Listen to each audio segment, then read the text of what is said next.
Magandang gabi po, mga kabikay. Welcome po sa ating Barangay Kapre. Ako po muli, si Boy Kapre. At isa na naman pong kwento na mula sa tunay na pangyayari ang ating ibabahagi. Pakinggan natin. Maraming beses na rin na nakabakasyon si Danny Boy sa probinsya ng lola nila sa lalawigan ng Samar. Kasama ang kanyang ate na si Aliyah. Sa mga panahon na yun ay wala namang kakaibang nangyayari hanggang sa nag-18 na ang kanyang ate. Umuwi ito na dalagang-dalaga na at napakaganda pa, kung kaya't marami ang humahanga sa kanya na taga-probinsya. Ang bahay kasi ng lolo at lola nila ay nasa gilid ng malaking simbahang gumuho dahil sa malakas na lindol na naganap noong 1901. Nakatayo pa ang mga poste sa kanang bahagi ng simbahang ito, pero ang sa kaliwa naman ay nakatihaya na sa lupa. Kinakain na ang paligid ng mga damo at kung sumakto ang panahon ay maraming gagambang naninirahan doon, kung kaya't paborito nila yung galaang magpipinsan para maghanap ng gagamba na isasali sa mga labanan ng mga gagamba sa may tingting. Ang ate Aliyah niya ay hindi na nakikipaglaro sa kanila. Sila ng kaedad nitong si Vernice ang palaging magkasama. At ang paborito ng mga ito ay ang magpictorial. Nagpusing din ang mga ito sa loob ng simbahan. Suot ang mga puting damit. Umaakyat pa nga si Aliyah sa taas ng bakod at doon nagpus na parabang inaabot ang langit. Nagpus din ito sa nakahandusay na bell tower. Hindi sigurado si Danny Boy kung kailan eksakto nag-umpisa ang problema. Mukhang noong nagdiyos-diyosan si Vernice at Aliyah ay nagsimulang tumamlay na ang ate niya. Yung parang antukin at malayo ang tingin. Ayaw na rin nitong lumabas sa kwarto. Gusto na lamang nito na nasa loob ng silid at ikinakandado pa ang pinto. Minsan nga ay hindi talaga ito bumababa buong araw. Kahit man lamang kumain.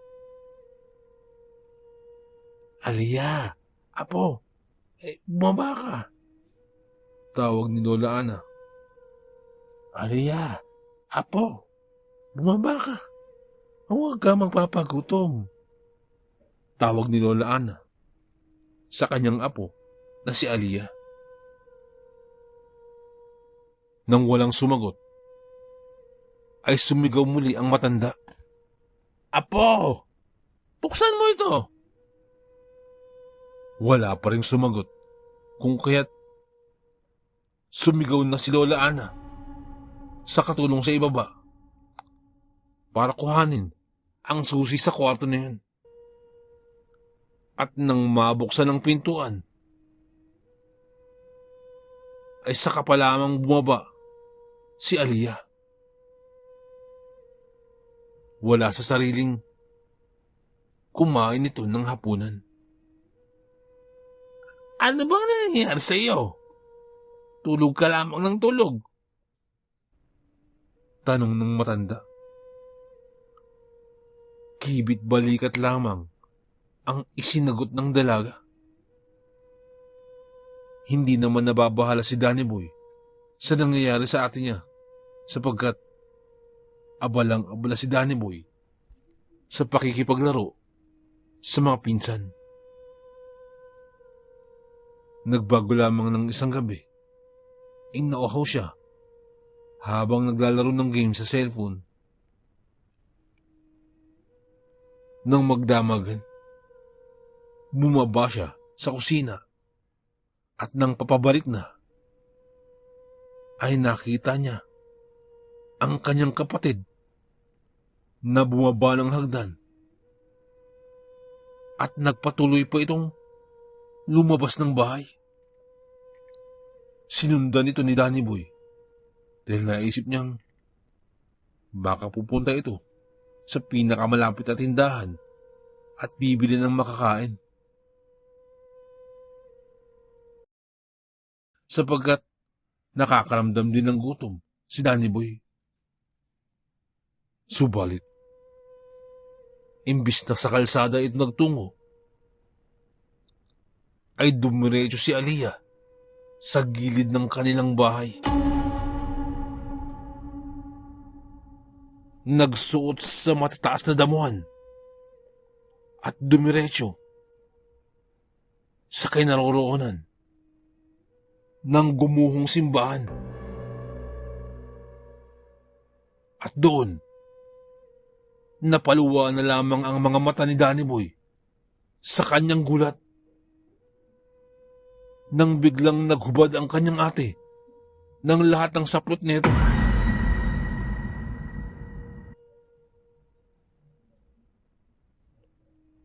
Subalit, ang nakakabahala pa ay may umakap dito na parang isang anino. Maliwanag naman ang gabi dahil sa bilog na buwan at maaaninagan talaga ang isang malaking anino. Parang hinulmang tao na may pakpak.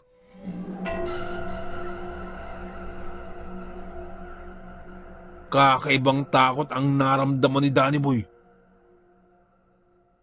nung mga sandaling yun.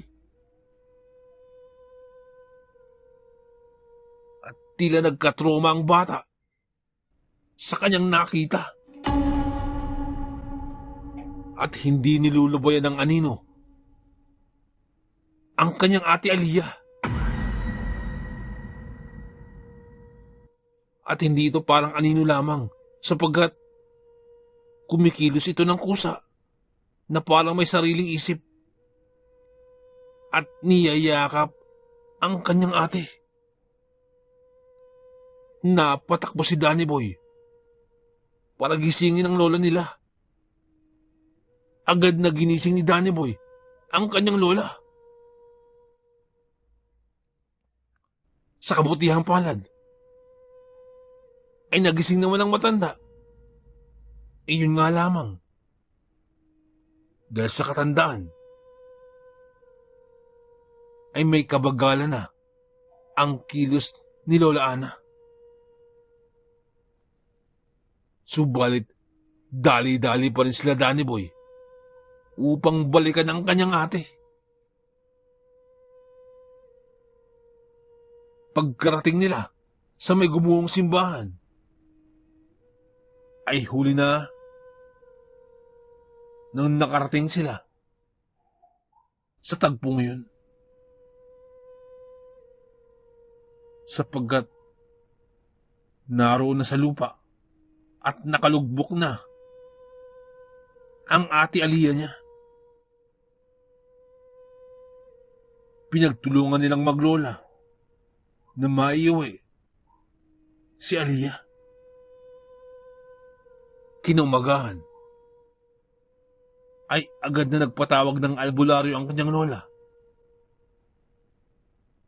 Matapos magdasal at magsindi ng kandila,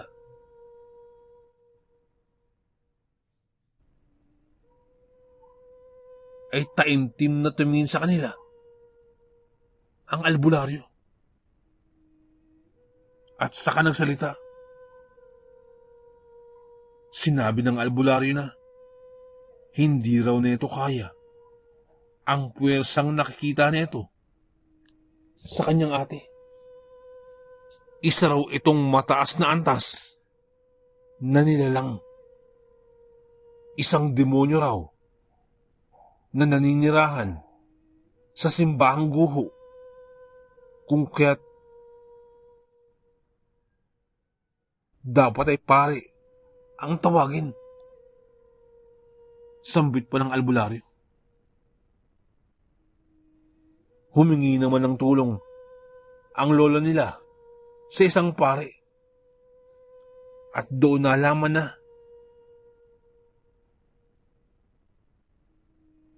isang araw demonyo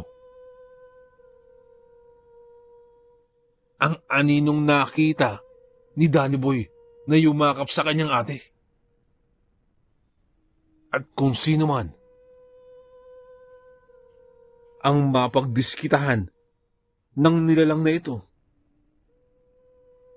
ay nagkakasakit o kaya naman ay nababaliw.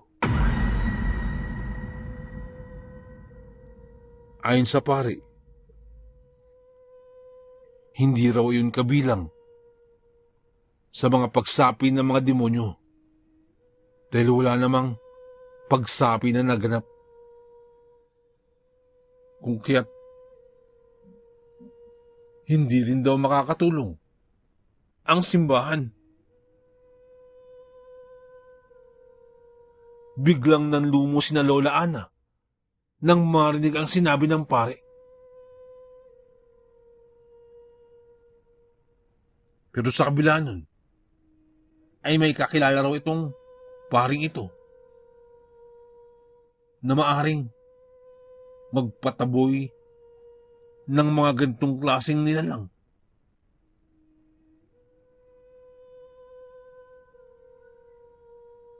Isang manggagamot na maaari nilang hinga ng tulong. Yun nga lamang ay nakatira ito sa may Mindanao, sa lalawigan ng Cotabato. At dahil sa layo ng pagmumulan nito, ay hindi agad nakapunta ang manggagamot na yun.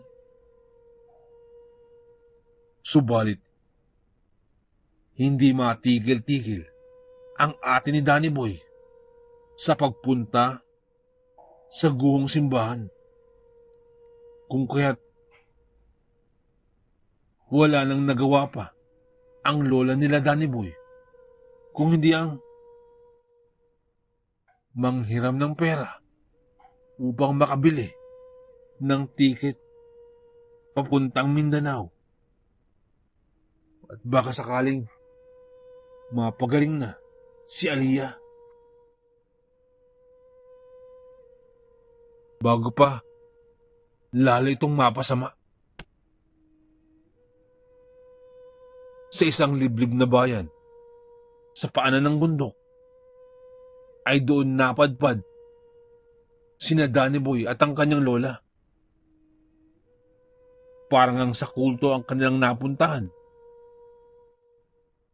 sapagkat nakaputi lahat ng tao.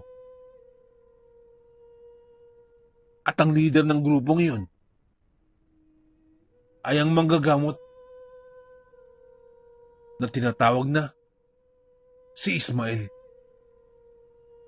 Lahat ng mga naroroon ay mga magsasaka ng mais at meron silang maliit na pagawaan ng mga pagkain na mula sa mga mais. May katandaan na ang manggagamot na si Ismael. Medyo makaluma ang galaw. Pero magalang naman ito at mabait. Inimbita sila ng manggagamot sa kulto nito at doon nito sinimulan ang ritual sa panggagamot kay Aliyah. May mga binigkas ito ng mga kakaibang salita at dasal. Nang biglang violenting kumilos si Aliyah na parang nanlalaban ito. Agad namang pumasok ang dalawang lalaki upang kontrolin ang pagwawala ni Aliyah.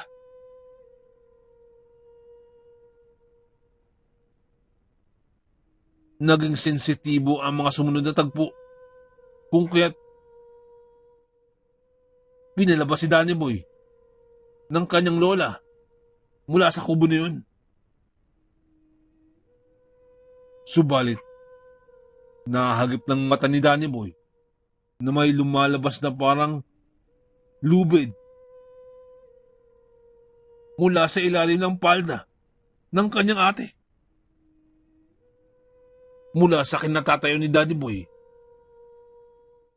sa labas ng kubo, nakita niyang hinihila yun ng manggagamot. Habang sigaw ng sigaw ang kanyang ate.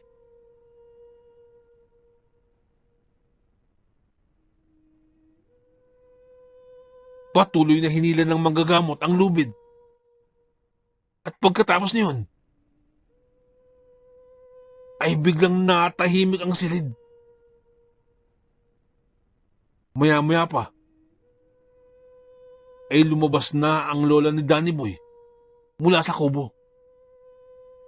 At akay-akay ang kanyang ate Aliyah. Lumabas din ang dalawang lalaking alalay. Bit-bit ang napakahabang lubid. Nagawa sa hindi matukoy-tukoy na himulmul. Ay parang gawa sa tela. Pero parang hindi naman tela. Pero ang kapansin-pansin sa lubid na yun, ay may mga bahid na ito ng dugo.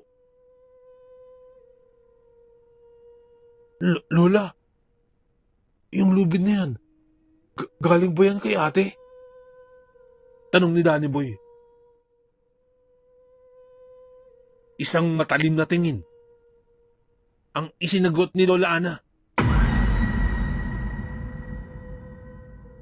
Huwag ka nang magtanong pa.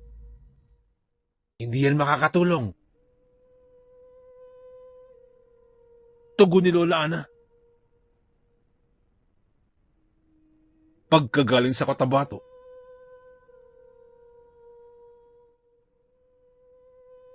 ay hinatid na sina Danny Boy at si Aliyah. Diretso na sa Maynila at hindi na sa Samar. At mukhang naging mabuti naman ang lagay ng ate niya, sapagkat nanumbalik na ito sa dating katinoan. Salamat naman sa Diyos at wala na rin nangyaring kakaiba rito. At tila napagaling na manggagamot si Aliyah gamit ang mahiwagang lubid na yun.